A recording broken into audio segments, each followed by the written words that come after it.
नमस्कार दोस्तों, स्वागत है आपका हमारे YouTube चैनल मैथ्स एलिवेशन पर। और मैं अजय कुमार एक बार फिर से आपकी सेवा में हाजिर हूं। तो कैसे हो आप लोग? उम्मीद करता हूं बेहतरीन होंगे, जबरदस्त होंगे और अपनी अपनी तैयारी को बहुत ही बेहतर तरीके से कर रहे होंगे।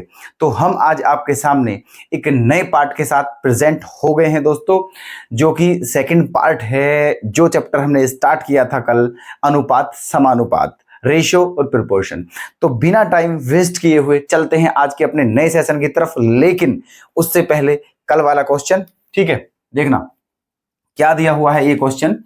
यदि 5x² minus 3y² ratio xy equal to 11:2 हो तो x अपॉन y का धनात्मक मान क्या होगा, है ना। धनात्मक मान क्या होगा, पॉजिटिव वैल्यू बतानी है। ठीक है, तो देखते हैं। चलो एक काम करते हैं, देखो प्यार से समझना है दोस्तों, बहुत ही प्यार से समझने में, कोई जल्दबाजी नहीं, ठीक है। समझना बड़े प्यार से है, ओके। देखना, रेशो का मतलब मैंने क्या बताया था कल कि रेशो का मतलब क्या होता है, बटे ही होता है ना, मतलब फ्रैक्शन ही होती है। अगर मैं ये बोलूं 2:3 तो इस बात का मतलब है 2/3, ओके ना। ये बात मैंने कल ही बता दी थी आपको, तो इसी बात का अनुसरण करते हुए देखना चलना है आगे। ये रेशो ये है, तो मैं इसे क्या लिख सकता हूं, 5x² माइनस 3y² अपोन में क्या xy और बराबर में क्या है 11/2। ओके, ये है हमारा, है ना। अब क्या करना है, देखो एक काम करते हैं, x और y, x अपॉन y की वैल्यू बतानी है। इस एक्स वाई का अलग अलग डिवाइड कर देते हैं, है ना। इस एक्स वाई का अलग अलग डिवाइड, इसमें अलग डिवाइड करेंगे। देखो जब इसमें डिवाइड करेंगे अलग तो क्या हो जाएगा, 5x² upon x Y minus, जब इसमें करेंगे अलग डिवाइड तो क्या हो जाएगा 3y² अपॉन एक्स वाई और बराबर में क्या हो जाएगा 11/2, है ना। बराबर में क्या हो जाएगा 11/2। अब क्या करना है, देखो एक x से एक x खत्म, एक y से एक y खत्म, तो बचा क्या 5x अपॉन वाई, ठीक है। 5x अपॉन वाई माइनस का 3 यहां क्या बचा है y अपॉन x और बराबर में क्या चल रहा है 11/2। ठीक है, तो यहां तक आपको कोई भी प्रॉब्लम नहीं होनी चाहिए, क्योंकि यहां तक कोई प्रॉब्लम की बात है ही नहीं, है ना। तो चलें आगे। अब देखना, अब क्या करना है, हमें चाहिए x अपॉन वाई, बस यहां फोकस रखना, क्या चाहिए x अपॉन वाई।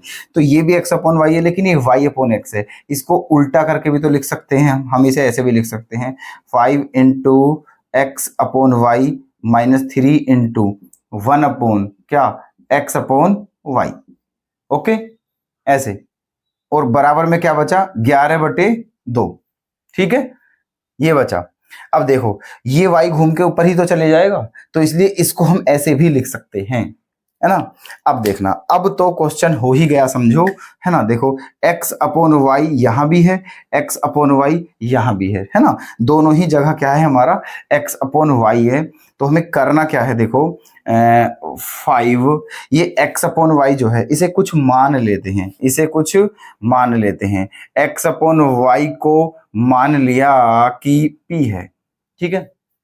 मान लिया कि x अपॉन वाई जो है वो p के बराबर है। तो फिलहाल हमें p की वैल्यू निकालनी है, और जो p की वैल्यू आएगी समझो वही x अपॉन वाई की वैल्यू आ जाएगी।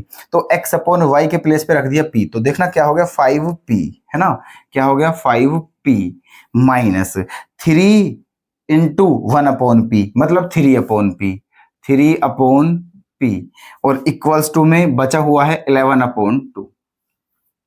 इक्वल्स टू में क्या बचा हुआ है 11/2, है ना। अब क्या करना है देखना, यहां इसके अपोन में क्या मान लिया 1, तो p क्या आ गया एलसीएम, p की इधर क्या करेंगे हम मल्टीप्लाई, है ना इधर। तो क्या हो जाएगा 5p², है ना। यहां क्या बचा माइनस के 3 और अपोन में p क्या था एलसीएम, इक्वल्स टू में क्या है 11/2, 11/2, है ना। अब देखो, अब करते हैं मल्टीप्लाई, कॉन्जुगेट मतलब तिरछी मल्टीप्लाई, ठीक है। अब देखना तो क्या होगा 2 5 जा 10p² माइनस के 2 3 जा 6 इक्वल टू क्या हो गया 11p। अब इसे इधर ले आइए आप, तो 2p² p square minus 11p minus 6 equal to 0, है ना। यहां तक आ चुके हैं हम, है ना। ये क्या बन गई है, क्वाड्रेटिक इक्वेशन, द्विघात समीकरण बन चुकी है पी की फॉर्म में, है ना। अब इसके क्या करने हैं, हमें फैक्टर करने हैं हमें इसके, ठीक है। फैक्टर, तो देखो फैक्टर कैसे करते हैं। फैक्टर करते समय हमें क्या करना है, देखो फर्स्ट टर्म बिल्कुल सेम लिख लेते हैं, है ना, और लास्ट टर्म बिल्कुल सेम लिख लेते हैं, बताया था मैंने, है ना, फैक्टर करना सिखाया था आपको, है ना। तो इसमें 3 टर्म हैं, 3 पद हैं, 1 2 3, है ना। तीनों पदों में से पहले पद को सेम लिखते हैं और लास्ट के पद को सेम लिखते हैं, है ना, चिन्ह के साथ लिखते हैं, चिन्ह के साथ। ये 10p स्क्वायर प्लस का है तो यहाँ, और ये 6 माइनस का है तो माइनस का 6 बराबर लिया, ठीक है। अब क्या करना है, पहली बात क्या करते हैं हम जब फैक्टर करते हैं क्वाड्रेटिक इक्वेशन के, जब हम फैक्टर करते हैं तो सबसे पहला स्टेप क्या होता है हमारा, कि फर्स्ट टर्म सेम लिखते हैं और लास्ट टर्म सेम लिखते हैं, एज इट इज, जैसी है जो कि तूने लिख देते हैं, ठीक है। उसके बाद क्या करते हैं हम, उन दोनों की आपस में मल्टीप्लाई करते हैं। तो जब 10p स्क्वायर की माइनस 6 में मल्टीप्लाई करेंगे तो क्या हो जाएगा, माइनस का 60p स्क्वायर हो जाएगा। क्या हो जाएगा, माइनस का 60p स्क्वायर, ठीक है। अब बीच में क्या है, माइनस का 11p है, बीच में क्या है, माइनस का 11p।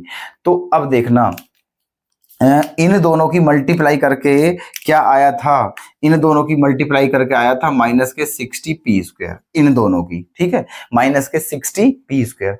और बीच में क्या था हमारा, माइनस का 11p, माइनस का 11p, है ना। अब पता है हमें क्या करना है, इन दोनों ही चीजों को ध्यान में रखना है ना, माइनस का 60p स्क्वायर और माइनस का 11p। अब बीच में, है ना, एक दो ऐसे पद लिखने हैं, दो ऐसी टर्म लिखनी है जिनकी आपस में अगर मल्टीप्लाई की जाए तो माइनस का 60p स्क्वायर आए, ठीक है, और जोड़ा जाए या घटाया जाए तो माइनस का 11p आए। ये बात हमें ध्यान रखनी है, ठीक है। अच्छा जी, तो देखो ऐसे 2 टर्म सोचो अपने दिमाग में, है ना, कि जिनकी मल्टीप्लाई करके 60 आए और ऐड करने पे या माइनस करने पे क्या है 11। तो ऐसे हैं 15 और 4, क्योंकि 15 चौका क्या होता है 60, और 15 में से 4 जाएगा तो क्या बचेगा 11, है ना। 15 में से 4 जाएगा तो क्या बचेगा 11। तो इसलिए मैं क्या लिख सकता हूँ यहाँ, 15p plus 11p, 15p plus 11p, 15p minus का लिखा, 11p प्लस का लिखा, ओके। क्योंकि 15 में से 11 जाएगा माइनस का, सॉरी 15 यहाँ 4 लिखा जाएगा, क्या लिखा है यहाँ 4, क्योंकि 15 में से 4 जाएगा तो माइनस का 11 बचेगा, और 15 में 4 की मल्टीप्लाई की जाएगी तो माइनस का 60p स्क्वायर आएगा। दोनों कंडीशन क्या हो रही है हमारी, फॉलो हो रही है ना। तो इसलिए हमारे ये फैक्टर क्या है, सही है। बस अब कुछ नहीं करना है, क्वेश्चन तो हमारा हो चुका है, ठीक है। देखो ये हम डायरेक्ट लिख देते, ठीक है, ये हमें फैक्टर आते हैं ना, हम डायरेक्ट लिख देंगे, बिल्कुल ऐसा कुछ करने की जरूरत नहीं है, और आंसर इसका डायरेक्ट भी आ जाएगा, ऑप्शन हिट। लेकिन दोस्तों वही है, उसके लिए थोड़ा बेस हमें अच्छा होना चाहिए, हमारा जो बेस है ना वो स्ट्रॉन्ग होना चाहिए, ठीक है। तो इसलिए मैं बता रहा हूं इसे कंप्लीटली, अदरवाइज तो ऐसे ही हो जाएगा बिना पेन उठाए, कोई दिक्कत नहीं है ना। तो देखना अब क्या करना है, इन दोनों में क्या कॉमन ले लूं मैं, 5p कॉमन ले लिया, इन दोनों में से क्या कॉमन ले लिया है 5p। तो बचा क्या दोस्तों, यहाँ क्या बचा 2p, माइनस यहाँ क्या बचा 3, ठीक है, यहाँ क्या बचा 3, प्लस इन दोनों में से क्या कॉमन ले लिया 2, है ना। तो क्या बचा 2p माइनस क्या बचा 3, और बराबर में क्या है 0, ओके। अब क्या आ गया 2p माइनस 3, यहाँ भी 2p माइनस 3 है, ठीक है।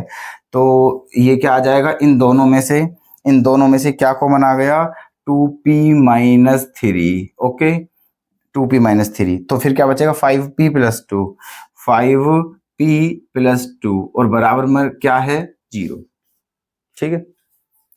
तो यहां तक आपको कोई समस्या नहीं है ना, समस्या यहां तक बिल्कुल बात है, ठीक है। देखना अब क्वेश्चन हो गया है, अब क्या करते हैं, देखो ये और ये बराबर 0 के हैं, इन दोनों के बीच में क्या है गुणा, मतलब ये गुणा ये बराबर में क्या है 0। तो एक बार इसे 0 के बराबर रखते हैं, ठीक है, एक बार इसे 0 के बराबर रखते हैं, तो 2p माइनस 3 बराबर 0, है ना। तो p की वैल्यू क्या आ जाएगी दोस्तों 3/2, p की वैल्यू क्या आ जाएगी 3/2, है ना।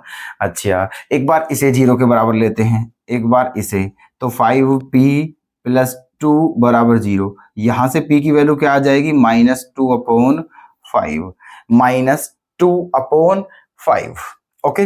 अब क्या करना है देखना, ये बताओ जो p माना था वो किसके बराबर माना था, x अपॉन वाई, और वैल्यू भी किसकी निकालनी है, x अपॉन वाई की, है ना। x अपॉन वाई की वैल्यू ही निकालनी है, और x अपॉन वाई को हमने p माना था स्टार्टिंग में, ठीक है। तो इसका मतलब जो p की वैल्यू आ जाए समझो वही हमारा आंसर होगा, वही x अपॉन वाई के बराबर होगा, ठीक है। तो हमारे p के आंसर आ चुके हैं, दो आंसर, एक तो प्लस का 3/2 है, एक माइनस का 2/5 है। अब देखना है इनमें से लेना कौन सा है। अब आप एक बार क्वेश्चन में फिर नजर मारिएगा, क्या लिखा है क्वेश्चन में, x अपॉन वाई का धनात्मक मान क्या होगा, ठीक है।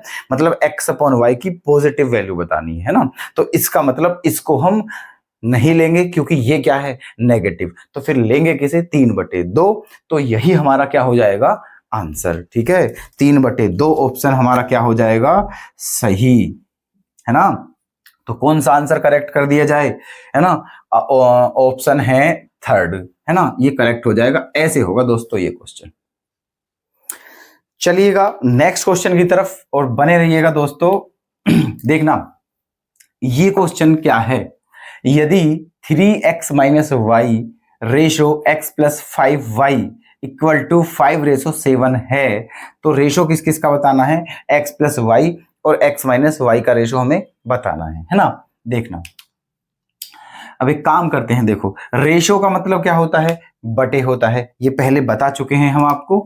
तो देखो क्या करना है, 3x माइनस वाई, रेशो का मतलब बटे, फिर क्या है x प्लस 5y, है ना, इक्वल टू में क्या है 5/7, 5/7। अब मल्टीप्लाई करते हैं तिरछी, है ना।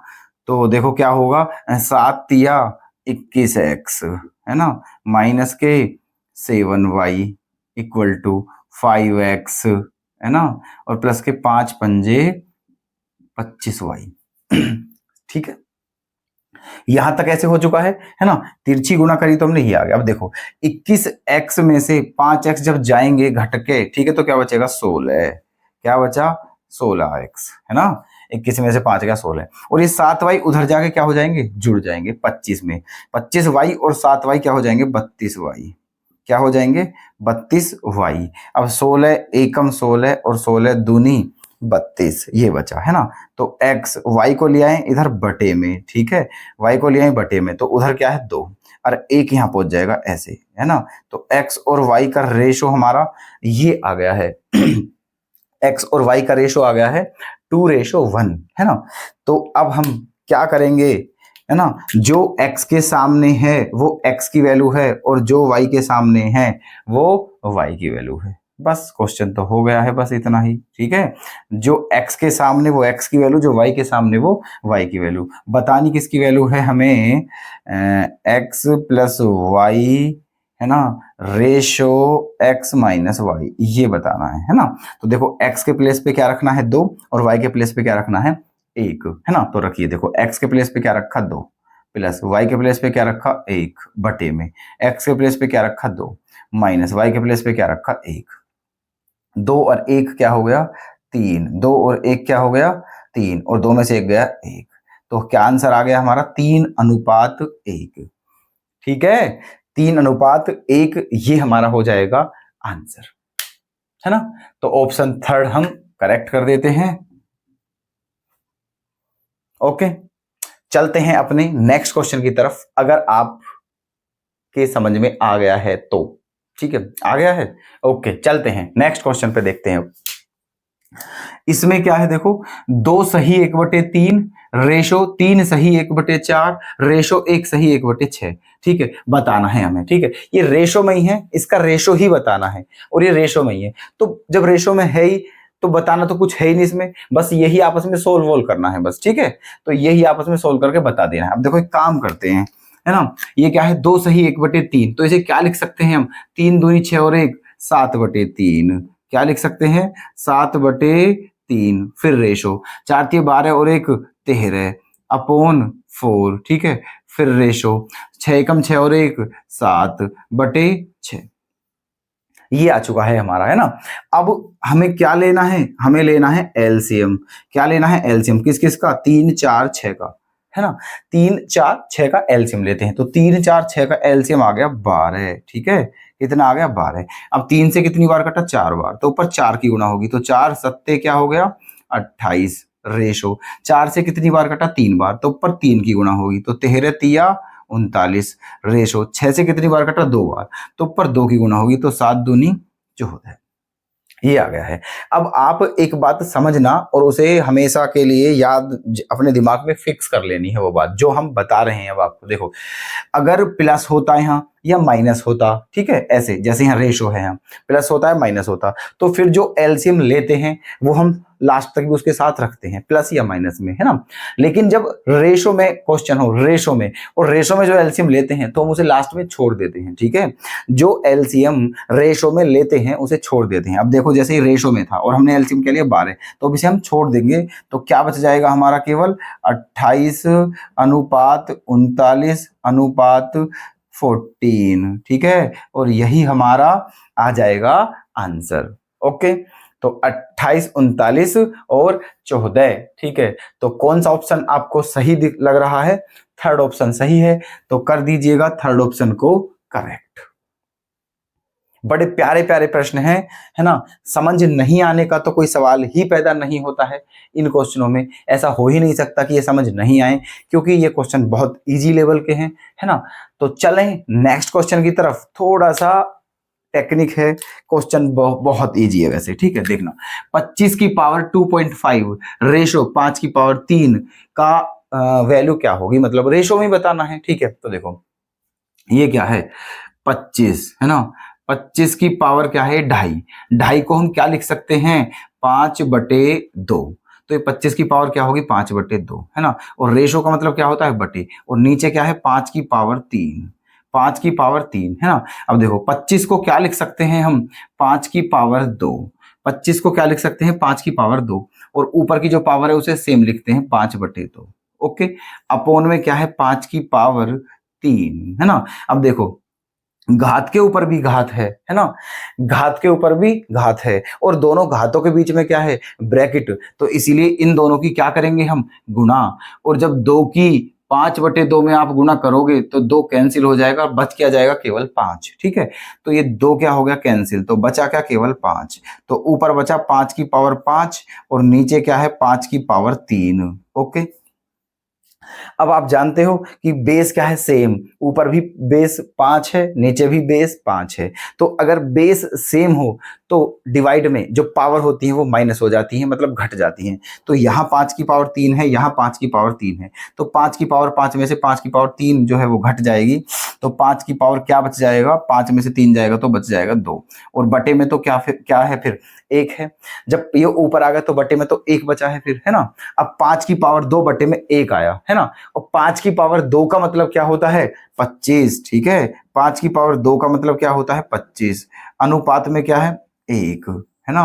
25 अनुपात 1, तो यही हमारा हो जाएगा आंसर, है ना। उम्मीद करता हूं आप बहुत अच्छे तरीके से समझ पा रहे हैं इन क्वेश्चनों को।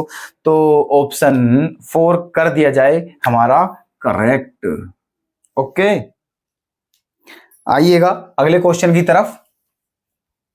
ये कौन सा क्वेश्चन है देखना, 5a + 3b ratio 4a + 7b equal to 3:4 हो तो a और b का रेशो क्या होगा, है ना। देखना, बेहद आसान प्रश्न है, कैसे करना है बहुत ही प्यार से। 5a + 3b, है ना, रेशो का मतलब बटे होता है, फिर क्या है 4a + 7b इक्वल टू क्या है 3/4, है ना। ये है।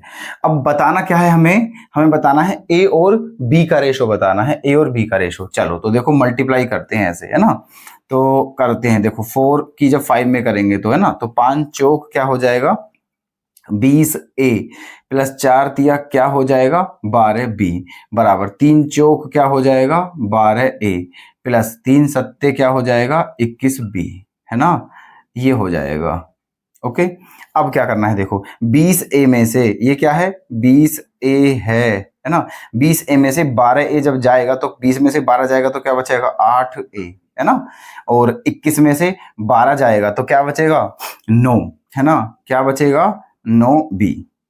ओके, है ना, ये बचा। रेशो बताना है ए और बी का, बहुत आसान है, इसे इधर ले आइए, ए बटे में बी बराबर में 9 और 8 कहां पहुंच जाएगा, यहां, है ना।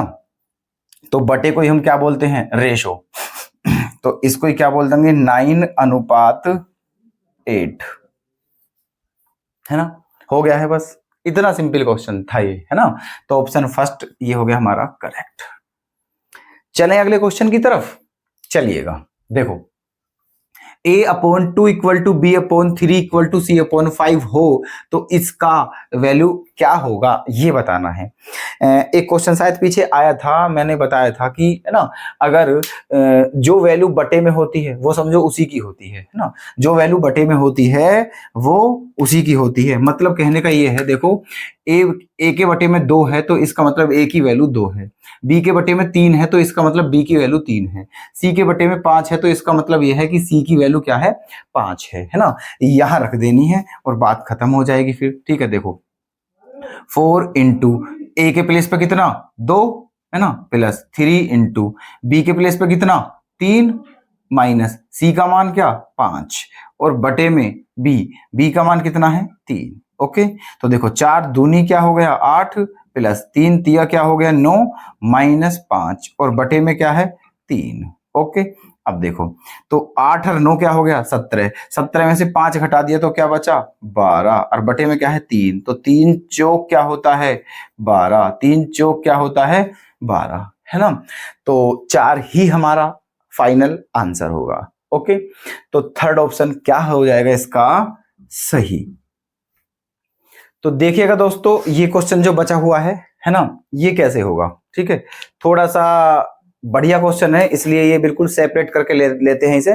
ठीक है, कैसे करना है, देखो a+b b+c और c+a का जो रेशो है वो क्या है 6 7 8 और एक चीज और दी हुई है इसमें a+b+c बराबर क्या दिया हुआ है 14, तो c की वैल्यू क्या होगी, है ना। देखो, मैंने आपसे पहले बताई होगी आपको एक बात, अगर याद हो तो आपको, कि अगर कोई संख्याएं, ठीक है, रेशो में दी हुई हों और हमें वो संख्याएं सेपरेट सेपरेट चाहिए थी हों, तो फिर उन रेशो को हटा के कुछ ना कुछ लगा लेते हैं उनके साथ, चाहे x लगा लो y लगा लो कुछ भी, है ना। तो यहां भी हम ऐसे ही करते हैं। देखो a+b b+c और c+a का रेशो 6 7 8 है, तो रेशो हटा लेते हैं। देखो हम, है ना, तो क्या कर लेते हैं, देखो a+b की वैल्यू क्या हो जाएगी 6x, है ना, b+c की वैल्यू क्या हो जाएगी 7x और c+a की वैल्यू क्या हो जाएगी 8x। ओके, रेशो हटा दिया है और x लगा दिया है, a+b की वैल्यू अलग हो गई है, b+c की अलग हो गई है, c+a की अलग हो गई है, मतलब सबकी सेपरेट अलग हो गई है वैल्यू। ठीक है, अच्छा, अब इन तीनों को जोड़ लेते हैं। चाहे तुम इन्हें इक्वेशन मान लो, इक्वेशन फर्स्ट मान लो, सेकंड मान लो, थर्ड मान लो, ठीक है, और इन तीनों को क्या कर दो प्लस कर दो इन तीनों को। तो जब तीनों को प्लस करोगे तो क्या होगा, देखो a 2 बार है, b भी 2 बार है और c भी 2 बार है, सब कुछ 2 2 बार है, तो क्या आ जाएगा 2a plus 2b plus 2c, है ना, ये आ जाएगा। और इधर क्या बचेगा 6 और 7 13, 13 और 8 21x, इधर क्या आ जाएगा 21x। अब यहां से 2 क्या ले लिया जाए कॉमन, यहां से 2 ले लिया कॉमन, तो क्या बचा a plus b plus c बराबर में क्या चल रहा है 21x। ठीक है, अब ये 2 कहां पहुंच जाएगा यहां बटे में, है ना, ये 2 यहां पहुंच गया बटे में, इसको चाहे इक्वेशन 4 मान लीजिए आप, है ना। तो यहां तक कोई दिक्कत बिल्कुल भी नहीं होनी चाहिए, है ना। अब देखना, अब क्या करना है, a प्लस बी प्लस सी की वैल्यू क्या दी हुई है 14, तो यहां a प्लस बी प्लस सी की वैल्यू क्या रख देते हैं 14। ठीक है, तो 21x बटे 2, है ना, भाई यहाँ 14 रख देंगे तो 21x बटे 2 की वैल्यू 14 आ जाएगी ना। 21x बटे 2 की वैल्यू क्या आ गई 14, 7 या 21, 7 दूनी 14, तो x की वैल्यू क्या आ गई 2 दूनी 4 बटे 3, है ना। ये किसकी वैल्यू आ चुकी है हमारी x की, है ना, लेकिन निकालनी किसकी है हमें c की। तो एक काम करते हैं, देखो a प्लस बी प्लस सी का मान तो हमारा 21x बटे 2 है ना, वैल्यू निकालनी c की। तो यहाँ a प्लस बी के प्लेस पे, अगर a प्लस बी के प्लेस पे क्या रख सकता हूँ 6x भी तो रख सकता हूँ। ठीक है, यहाँ इसमें, है ना, a प्लस बी के प्लेस पे क्या रख सकता हूँ 6x। ओके, प्लस क्या है c और बराबर में क्या है 21x और बटे में 2। कोई दिक्कत बिल्कुल भी नहीं होगी, है ना। अच्छा जी, अब हमें c की वैल्यू निकालें, तो इस 6x को इधर ले जाइए, तो c बराबर क्या आ गया 21x बटे 2 और माइनस के 6x। ओके, अब दो क्या ले लेंगे हम एलसीएम, दो क्या ले लेंगे एलसीएम, तो क्या बच जाएगा 21x, है ना, माइनस 2 छिक्का 12x और बटे में क्या है 2, ये c का मान है ना। अब 21x में से 12x जाएगा तो क्या बचेगा, ठीक है 9 बचेगा, है ना। तो क्या बचा 9x और बटे में क्या है 2, ये किसकी वैल्यू आ गई c की, ये किसकी वैल्यू है c की। अब बस करना क्या है हमें 9 बटे 2 गुणा x की वैल्यू रखनी है, और x की वैल्यू कितनी निकाल रखी है हमने 4 बटे 3, यहाँ रख दीजिए 4 बटे 3, ठीक है। अब 2 से कितनी बार कट जाएगा 2 बार, 3 से कितनी बार कट जाएगा 3 बार, और फिर 3 दूनी क्या हो जाएगा 6, 3 दूनी क्या हो जाएगा 6, ठीक है। तो ऐसे करके हमारी c की वैल्यू क्या आ चुकी है 6। तो उम्मीद है आप इस क्वेश्चन को अच्छे से, बहुत अच्छे से समझ चुके हैं। तो इसका ऑप्शन फर्स्ट हम क्या कर देंगे, सही। चलिएगा नेक्स्ट क्वेश्चन की तरफ। ये वाला क्वेश्चन क्या है, यदि a अपॉन बी बराबर c अपॉन डी बराबर e upon f equal to 3 हो तो इनका रेशो क्या होगा, ये बताना है, ठीक है। अब देखो ये बात पहले आ चुकी है कि अगर ये ऐसे कोई भी संख्या हो वो तीनों बराबर हैं ऐसे करके, ठीक है, और किसी एक ही संख्या के बराबर हैं, तो पता है यहां से क्या करेंगे, देखो ये बराबर ये बराबर ये बराबर ये है, अगर इसको इसके बराबर ले लिया जाए, a अपॉन बी को 3 के बराबर ले लिया जाए तो क्या हो जाएगा, a का मान क्या हो जाएगा 3b, ठीक है। देखो मैं लिखता हूं बाकायदा कि यदि a अपॉन b किसके बराबर है 3 के, है ना, तो a की वैल्यू क्या आ जाएगी 3b, क्या आ जाएगी a की वैल्यू 3b यहां से। इसी प्रकार अगर ये इसके बराबर है, c अपॉन d किसके बराबर है 3 के, तो c की वैल्यू क्या आ जाएगी 3d।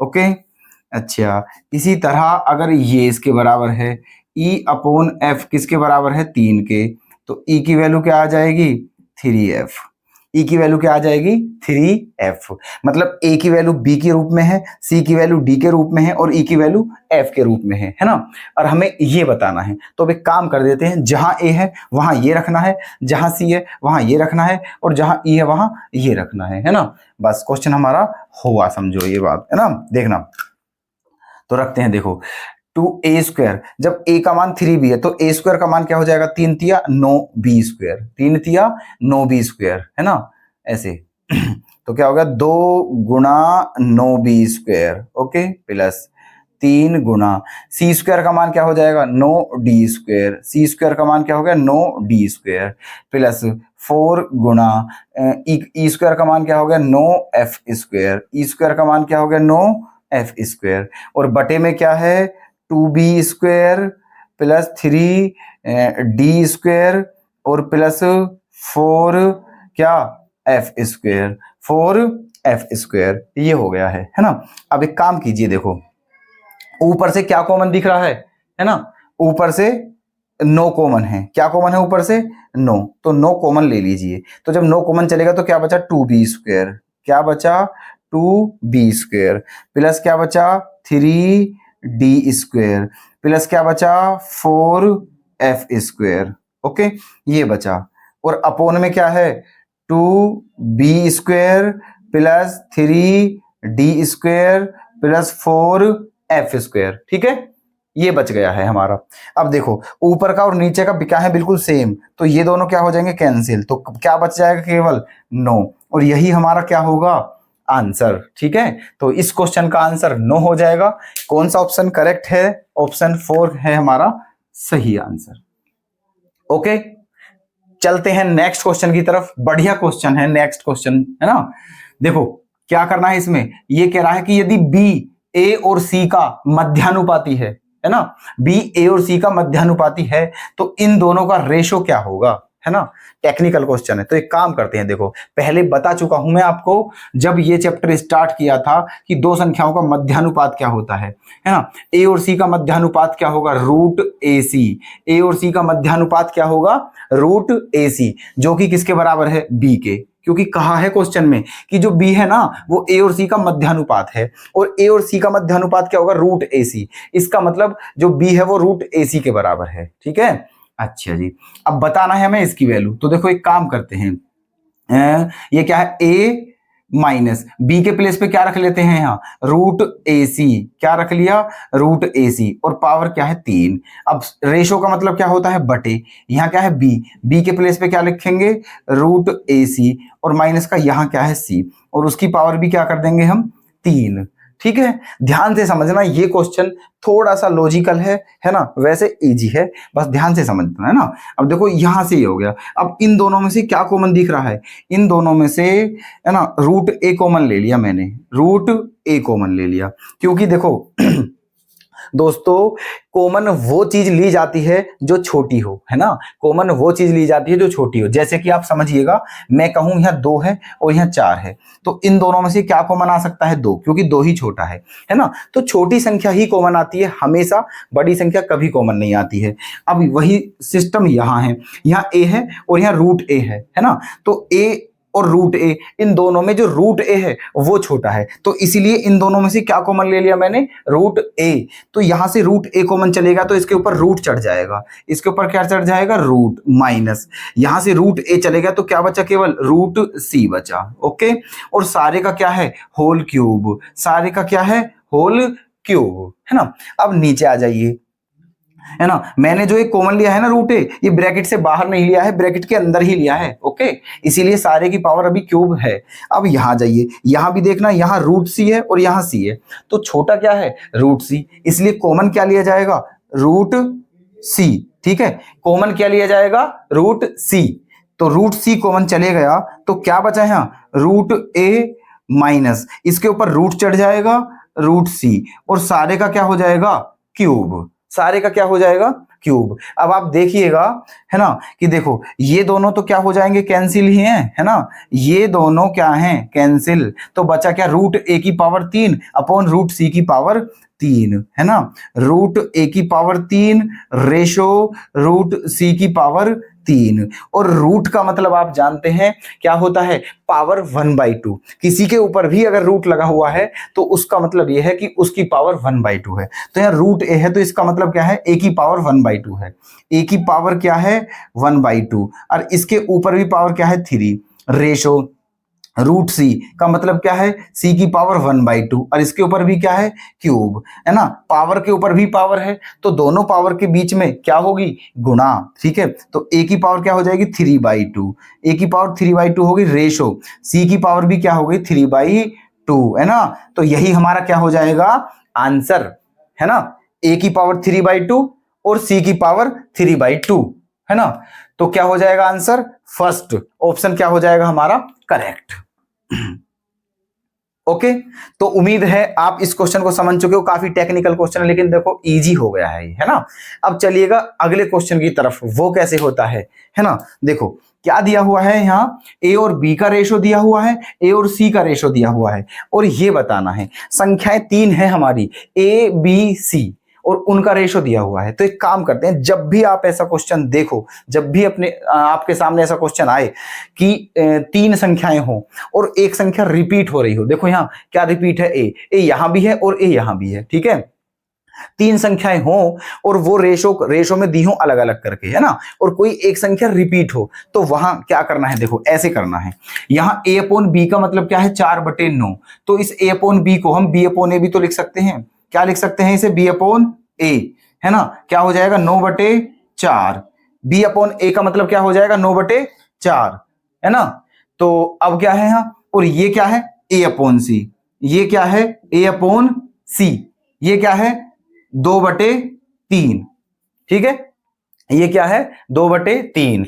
तो देखो ये बी मैंने उल्टा इसलिए किया ताकि ये दोनों एक साथ आ जाएं अंदर की तरफ, इसलिए, ठीक है, नहीं तो अगर उल्टा नहीं करता तो ये ए ऊपर दिखता और ए यहां दिखता, ये दोनों एक साथ दिखने चाहिए। जो भी संख्या रिपीट है, जो भी संख्या रिपीट है वो अंदर की तरफ आनी चाहिए, इसलिए उसे ऐसे करके, है ना, इसलिए मैंने ए अपॉन बी को क्या कर दिया, बी अपॉन ए कर दिया है, ठीक है, और बराबर में इसे भी उल्टा कर दिया है, 9/4 कर दिया है, और बाकी ये सही, ऐसा ये ऐसा का ऐसा ही लिख दिया है, ए अपॉन सी बराबर 2/3। 3, ठीक है, ये आ गया। अब देखो ए 2 बार रिपीट हो रहा है तो ए को सेम करना है। क्या करना है? ए को सेम। ऐसा क्वेश्चन हमेशा ऐसे ही करना है। यहां ए का मान 2 है और यहां ए का मान 4 है। अब आप ही बताओ कोई एक संख्या की 2 वैल्यू कैसे हो सकती हैं? एक ही वैल्यू होगी। तो ए का मान सेम कर लेते हैं, या तो ए का मान 4 4 बनाओ दोनों जगह, या 2 2 बनाओ। तो इस 2 को ही 4 बना लेते हैं। क्या करना है? 2 की यहां गुणा कर देते हैं, 2 की यहां गुणा कर देते हैं। तो क्या आ जाएगा? 2 दूनी 4 और 3 दूनी 6, ये आ गया। ठीक है, 2 दूनी 4 और 3 दूनी 6। अब क्या हो गया है?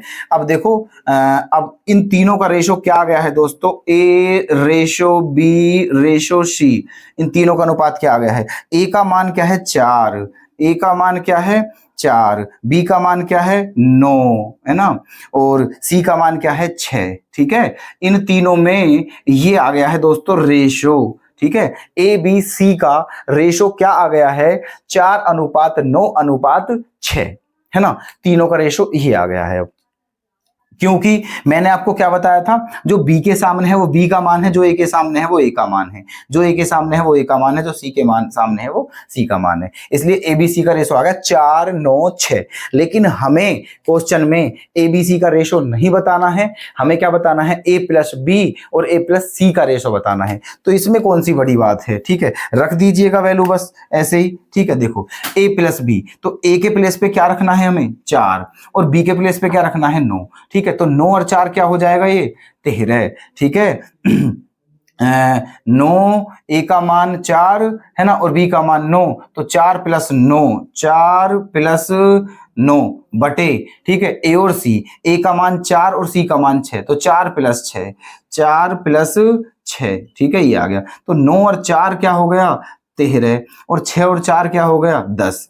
ठीक है, तो क्या आंसर आ जाएगा हमारा? 13:10। ठीक है, क्या आंसर आ जाएगा? 13:10।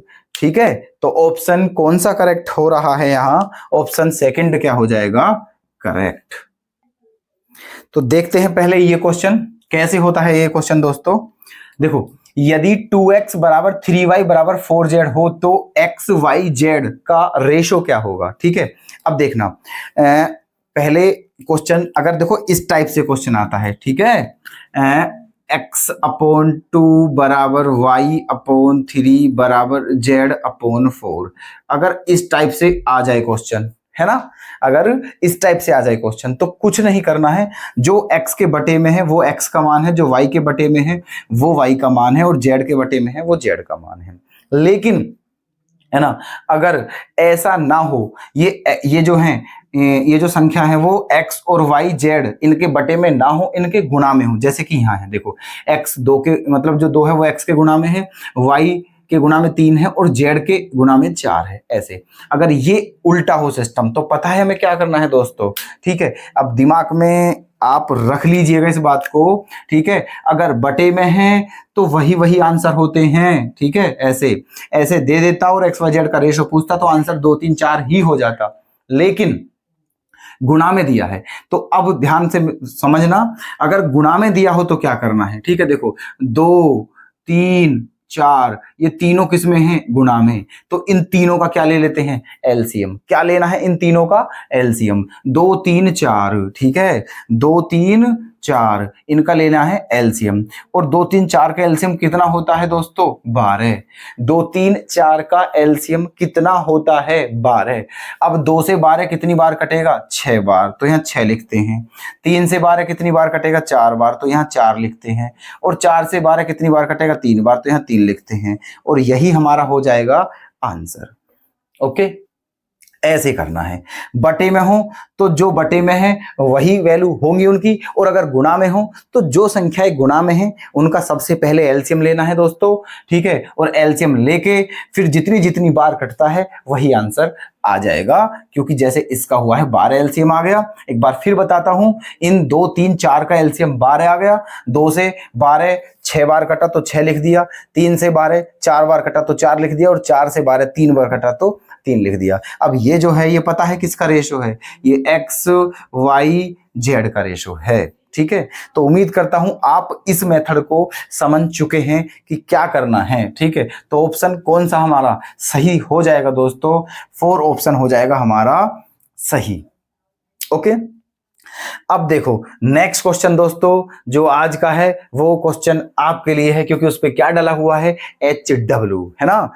तो आज दोस्तों हम अपनी इस क्लास को बस यहीं विराम देते हैं और मिलते हैं नेक्स्ट वीडियो में। तब तक के लिए धन्यवाद।